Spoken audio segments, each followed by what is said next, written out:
Ake kar kairi to teko ne ng'eny kendo chalo mana muda no tuo mondo mi ogoya. Kaduoga mako gi ka koro teko ne ng'eny mokalo kiewo. Ineno ko ikoda mondo mi ohinya. Kata kamano kaduogo gi piny kairi mako gi kairi asefwenye kaka Delila be nofwenyo teko mar Samson kuma ne nitiere machiegni chenro mari mar pur gi kwan. Odago mpaka pith nero mar diel kachiel gi siri mapuonjora go diere. Sama nabiro ka jalwedo mani koda gi muya mang'eny to rieko to tin. To nyisa ni Haron be mako kweri bi mak mana kar kairi. Nyaka mak kama chung piny eka chak chenro nona to nyalo dhira mapoka chenro ni ri oko dhi mbele. Machiegni ma en Lolwe TV. Edenadi.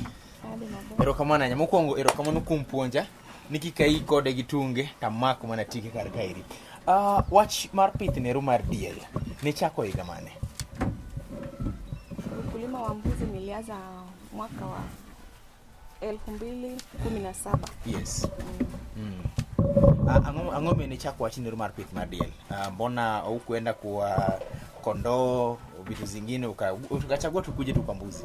Nilichagua kwa mbuzi sababu ongea kwa sauti kidogo. Mbuzi inanipatia maziwa, yes, sio nyama tu peke yake. Kwa hivyo nikapendelea niende kwa mbuzi.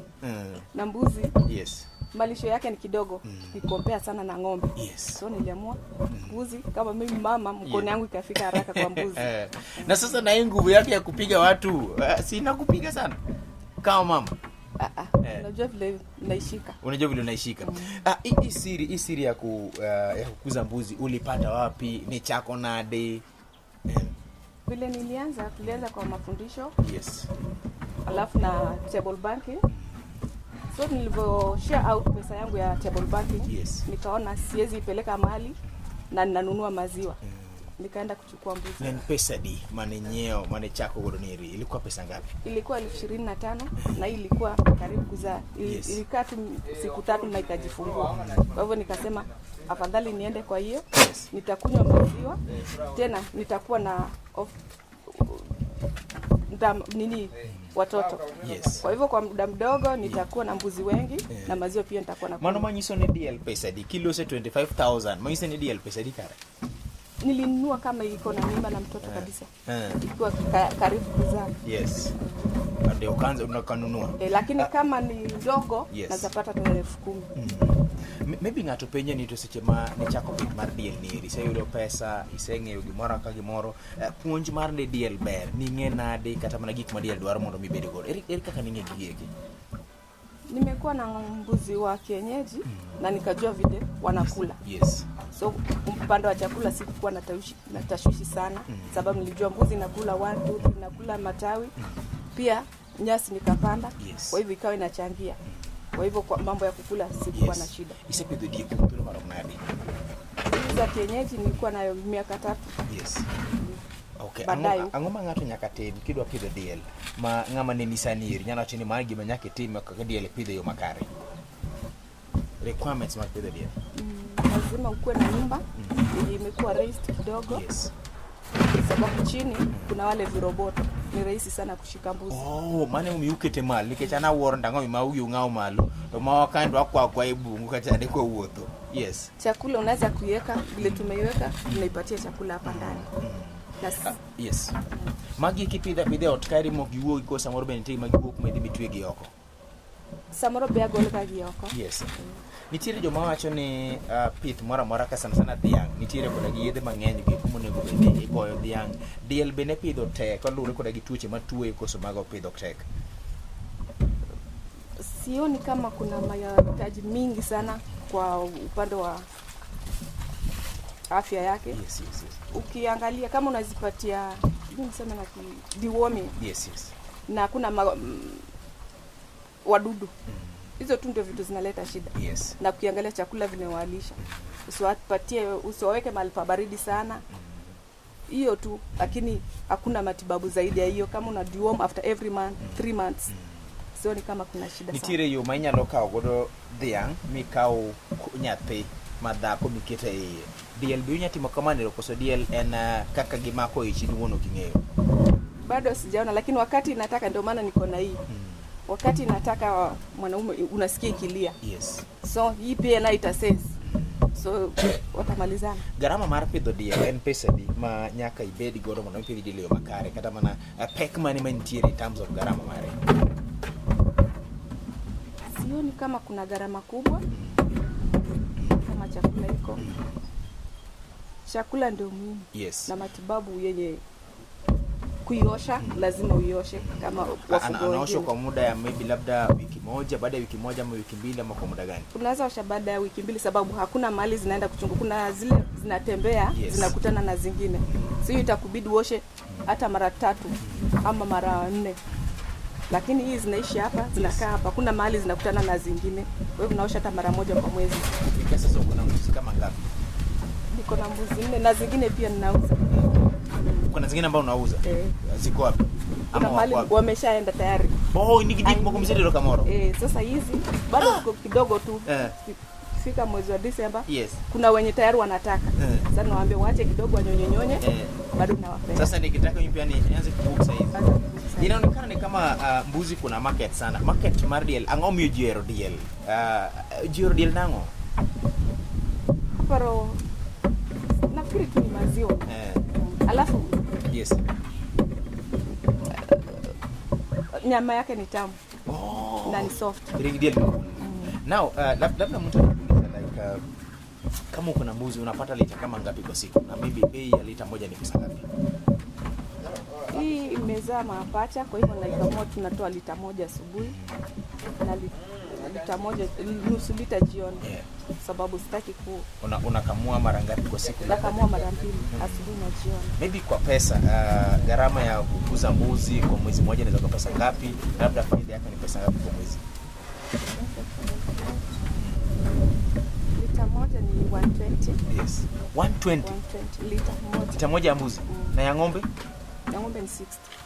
Neno malolo TV lita chiel mar gima mako kani ridiel en siling me chiel kod pira rio lita chiel mar dhiang en siling pira au chiel. Why the difference? Sababu mbuzi wanakula herbs mingi.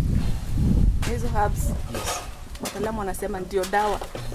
Na ukitumia kuna vile inakusaidia kimwili. Sasa dawa ya mbuzi, maziwa ya mbuzi ni dawa. Dawa. Naona nimeona mwili yenu yenyewe hamna shida hizi tuko nazo huko Kisumu. Moving forward, unataka kukuze mbuzi kwa muda gani na labda kwa miaka mingapi? Bado nataka kukuza mbuzi sababu kuna watu wanahitaji. Kwa hivyo itanibidi niendelee ndio kijiji chote ama wenye wana hamu ya kufuga hawa wanyama nisiwakatize. Labda kuna hawa organization ambao wanafundisha mambo za mbuzi, labda jinsi ya kusonga mbele, ama ni nyinyi tu mnajifundisha ama unajua tu hizi maarifa nyinyi tu wenyewe? Hiyo maarifa yote nimetoa CREP. Yes. CREP. CREP ni nini kwa kirefu? Community Rehabilitation Program. Ni watu wanashughulika na nini? Na vile watu wanaishi kijijini.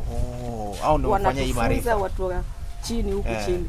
Walifanya hii kitambo ama bado wanaifanya? Bado wanaendelea kufanya. Na nyinyi pia mnafundisha watu wengine ama? Bado tunapeleka vijijini tena kama na yenyewe achana ni janeno malole TV ni tiri ro kni bilo ngoni CREP mai musi puonjogi wachi ne ro mare gi monego bene pidho molo chutho kai tudo koda gi lokruok mar kulo saka sane ya mokudho seche moko en yamo madwa kelo koth kata yamo ne ro mar oro chande ikrok mage manyaka ibego no nyisa ni Haron jo CREP kende mano se konyo ma chopo kama chopo nyiri jamni go eko kara mana chiayo mage pidho chama ngo to gi chame kanye gipure kanye ada wuotho kodi mondo mi ateri puodho moro bata kairi nyisa nitire lum no ero lum ma nikech aonge kaka nyalo luonge iluongi ni lum jo wasungu igole kanye iyude nadi tipura de in beni nyalo pure mondo mi ipidhe diel. Jambo la mwisho labda sijakuuliza mambo ya mbuzi, utambue kabla tuende nawe kwa farm utuonyeshe hii nyasi ni nyasi aina gani.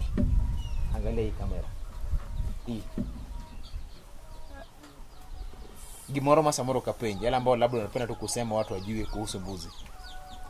Chenye naweza sema kuhusu mbuzi ni mnyama kidogo na anakula kidogo. Kwa hivyo wasingojea tu kama hawana uwezo wa kupata ng'ombe.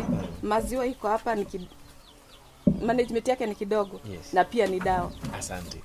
Erokamano ahinya. Neno mar Lulu TV kanyo nokono bende machopa e giko matielo mokwongo macheno ni tielo mar ariyo adhi kodi e puodho kama opidhe lum kachiel to gi kaka gin giwegi giloso chiembgi machop ginero makelo chak kendo kelo to gimo mako dhoga ahinya gik moko ariyo mapuonjera ni diende nieri lelo kata kamano kamak gi ka to gimo nyalo timo onge. Mar ariyo chak mawuok kuom diel beche tek kara moloyo chak mawuok kuom dhiang'. Iluonga ni Haron Wood John.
Mari mar pur gi kwan kama go mbaka weche geko mag pur kod go kwan wasego mbaka weche geko mag dhiang' juma manokalo chien juma niri wago mbaka weche geko mag diel katelo mokwongo ni waseng'eyo kaka ipidho diel garama mare kachiel koda gi yuto mare kama opuonjore ni lita achiel mar diel en shillings 100 to kod 20 mar dhiang' en shillings 60 kende.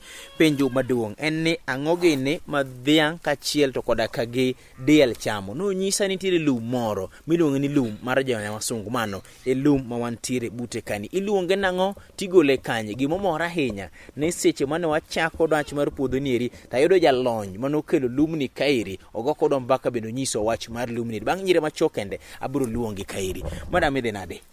Mae lum ma iluongo ni nyawasungu. Ara nini nyisa mana ber mar lumni eri nyinge kumoae kaka ipidhe adhi penjo jalony bano kantiri puodho kairi. Lumni eri ber mare nang'o? Nyasi iko na maziwa. Yes. Alafu ni protein. Iko na protein. Protein ma wachame ringo chande. Sasa hii ni kwa upande wa mfugo. Ni protein margi. Isepidho lumni marom nade mondo chop kama iri mathulo marom nade kipidho lumni iri? Hii nimepanda sasa iko na mwaka lakini kama maji iko ama kama mvua iko. Yes. Baada ya wiki 3 ninakata. Lumi olo ni pi? Tunaweza weka maji. Jalony so machiegni mondo minyiso wach mar lumni eri bi gwom na kamoro kairi pole sana kuom keto jalony mondo mi ogwom. Idhi nade jaduong'? Antie maber. Erokamano ahinya. Iluonga ni Haron. Iluongi ni ng'a jaduong'? Am Geoffrey Omondi. Geoffrey Omondi. Yes. Geoffrey, ma en lum ni iluongo nang'o? Lumni iluongo ni Bracharia grass. Bracharia grass. Yes. Bracharia. Grass. Yes. Bracharia grass. Yeah. Okay. Jiji ng'eny manade bro chanda wacho kairi. Lumni igole kanye ipidhe nang'o? Onya kum thuolo marom nade? Ber mare en nang'o? Achiedh nade mag mengo? Ang'eni mago penjo mathoth mokalo chak gi mokwongo igole kanye? Lumni nitie kothe. Yes. Ma iuso to kothe no tek yudo. En lum ipidho manigi kodhi minyiewo? En gi kodhi minyiewo mipidho. My goodness. So, yes. Kila achiel kende en 4,000. Mar lumni. Yes. Yeah. Koro kaka inya med pidhe kisepidhe nani kisenyiewo kodhi no mipidho to koro pidhe lande yot. Inyalo tiyo gi splits. Yes. Ipudha mosetigo to koro imedo land. Pidho kuonde moko kendo. Bende en gima ng'ata nyalo pidho koso nyaka bed mana puro apidho dho chak gi die chak eka nyalo pidho. Ber lumni ni en oti kamoro amora kendo kuonde motuo ober go molo kuonde mang'ich. Ng'ata nyalo pidhe kendo ber moingo gada ma kawaida mopidho gani. Mane matera ber mare nang'o jaduong'? Berne en lum ma nyak bang' kinde machuok. jumba dek ting'ade, jumba dek ting'ade. Then iyudo ni sama imiye jamni to medo ni chak, onya medo ni chak kata gi lita 2 e wi. To ng'ato nyalo wacho ni lum nieri dhiang' kata koro kaka koro mairi kende tin mok nya romo dhiang'. Koro ogada king'ado matin to biro pidho dhok mang'eny, to lum nieri mang'eny manyalo pidho dhok mang'eny. Actually odongo ga mang'eny ma sani chal na ka gima noseng'ade but kiyudo kodongo mamachua to ng'eny kabisa. Madam, nyaka ichak tiyo gi lum nieri, tiere lokruok e chak miyudo koso lokruok onge? Lokruok aseneno. Iseyudo lokruok. Jaduong', maeri un gima umiyo jopur, unemumiyo gi jopur koso unyiso gi mana kuma gidhi yude? Wan ema sama watimo negi tiegruok to wakonyo gi mbegu be mondo gine ranyisi. Koro bang' kanyo koka ginyalo manyo mamoko mang'eny kata ginyalo dwaro mondo wakelnegi mang'eny. But nyaka wabi gi ranyisi. Samoro nitiere gima pok apenji ewi lum nieri migo mondo menyis ng'at maneni sani eri, jaduong'? Daher mana wacho ni kaluwore gi sani weche mag climate change to waduto sana jopur mang'eny nigi jamni. Tiyudo ka gichandore gi weche mag chiemo mar jamni.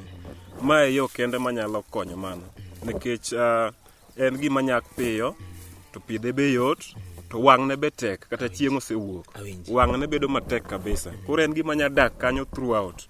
Koro jopur te mondo donjie mondo gichak bedo gi chiemo motegno manyalo konyo jamni gi. Erokamano ahinya. Madam, tiere gimoro migo mar wacho lum nieri kapok oweyo wach mar lum nieri? Distance mar pidhe nitiere mochuno koso nyalo kwe, jaduong'? Distance ne to sami pidhe mokwongo to ing'eni en lum malandore. But kipidhe mokwongo tinyalo kete kata na 40 cm square. Koro bedo 40 but kaluwore gi ndalo mokawo to medo yawre. Kaka magi kineno to sani giyawre gimakore. To bochopo kuma kendo chako gole moko mondo iwe spaces gichak medo yawre. Nono wakendo nying lum ni, jaduong'? Ma Bracharia grass. Bracharia grass. Janeno Malolwe TV en lum nero masani eri koro wacho ni ber kendo koro ingo kata mana ogada kata mana osiaga. Omiyo ka in japur to ng'eni ma emonego be ni biro mondo bi iti godo. Iluonga ni Haron Otieno. Kik igole kae nikech bang' nyiri machuok kendo atieko pader mogik gi kama ithedhe chiemo kata kama iloso chiemo ma dhok kachiel koda gi diek madala nieri chamo. En chenro mari mar pur gi kwan. Okelo pesa di, bentiere jopur manyiewi kumi kaeri wach lum nieri? Sahi kuna wenye nawapatia mbuzi, nawapatia na mbegu. Erokamano. Natoa mzizi nikiwapatia. Asante sana.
Mar chendo mari mar pur gi kwan ochopo sa mwasepuonjore wach mar diel gi dhiang' kachiel koda gi lum sani wanane mondo opuonji to gigo e kuma ntiere kairi ere kaka inyalo gole kano osegole puodho ka en tiere kar ka machopo kama obiro mondo mi obede chiemo to nikech ano kan jalony an mana ng'at matayo chendo nieri mondo mi ami jalony mondo mi oloknwa godo idiyo machine mondo mi wane kaka itime kar kairi ma en chendo mari mar pur gi kwan tema nene jaduong'.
Penjo maduong' en ni rieko ni igolo kanye? Rieko ni Yes. magi machines masani nitiere. Awinji. Koro gilando gi kata TV. Yes. Kore man manene, man wang'eyo. Asti bira chako tiyo go mang'awo puonj rieko ni onge. Ngo puonja kuma nang'eyo. Awinji. Yeah. Ma pesa di? Ma 38,000. 38,000. Yeah. Ober moloyo maro matong'a nyaluo kor gweng' chande. Maendi Yes. en onyalo ng'ado mang'ich no, mitong'o no, onyalo ng'ado, igolo rachungi. En gi rachungi iye ka. Kisegolo rachungi no to koro onyalo ng'ado mago e size mar centimeters 5 kata 10 mondo mi dhiang' ocham kapod ong'ich. Kopogre koda gi stima chano tiyo godo kane. Bonya tiyo koda gi generator bende? Nitie matiyo gi generator. Solar bende bonya tiyo godo kosa to konya tiyo godo? Solar poko ginyisowa, lakini tapani sani gidhi bet. Awinji. Ere ber ma tiyo gi mashini kaka oseloko ngimani kaka japur jaduong'? En otimo tich piyo piyo. Yes. Koro ok okaw seche gi mang'eny ka giwa ng'ado, nikech king'ade gi lweti to okaw seche mang'eny. Then motuoni bende ok nyal ng'adore gi opanga. Masin rege maber mohingo gini nikech idwa dhiang' chamo at least 60% dry food kod 40%. Bende nitiere yo moro muloso godo chiwo bende opogre gi maeri? Nitiere sana sana wajatiyo gi masin. Koro wanya kawo moseregi ni to waloso go silage. Awinji. Yeah. Koro silage no en ang'o? Dana moro winjo ma silage no kia. Silage ne en ang'o jaduong'? Silage ni en Koso farm manager mung'e? Farm manager nyalo ng'e. Farm manager bi. Farm manager bi. Iwacho ngo chuong ne shava. Silage ne en ang'o?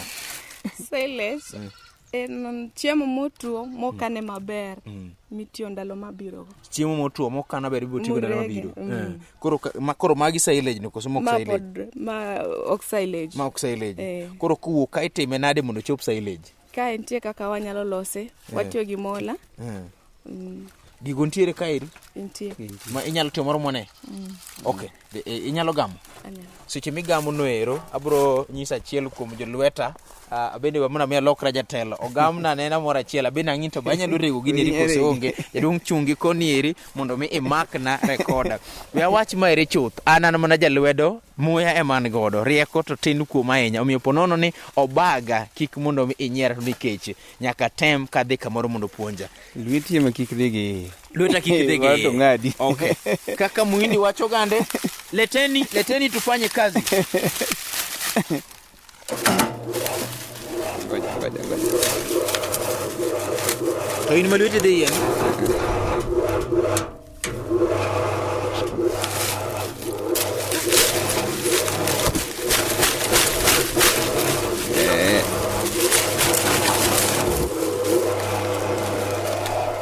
Janeno mar Lolwe TV, mano ranyisi makare, dino ne kamera, mano ranyisi makare ni otamore. Wang' na tem ka watieko, to nikech ka teme awacho ni an teke man goda, asetemo yi kode, ta an otamore na.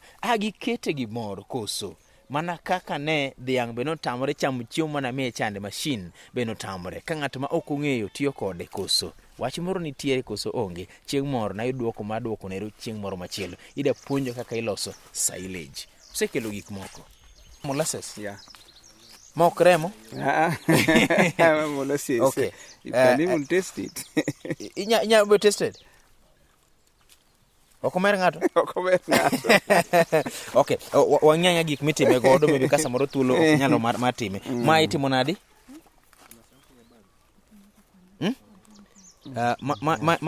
Ma itimo nadi? Ma iolo matin to rudho. Iolo matin? Ole.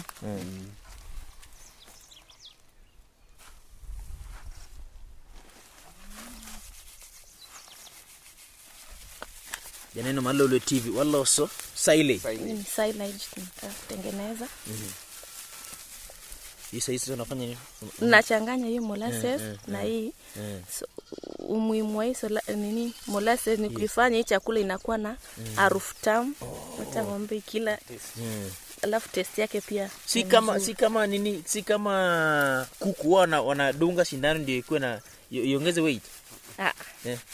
ng'ombe unaifanyia tu hivi, haihitaji sindano ama nini. Okay. Ili kufanya tu aikule zaidi. Ikule zaidi. Sasa molasses inaongeza nini kwa ng'ombe? Molasses inaongeza tu harufu.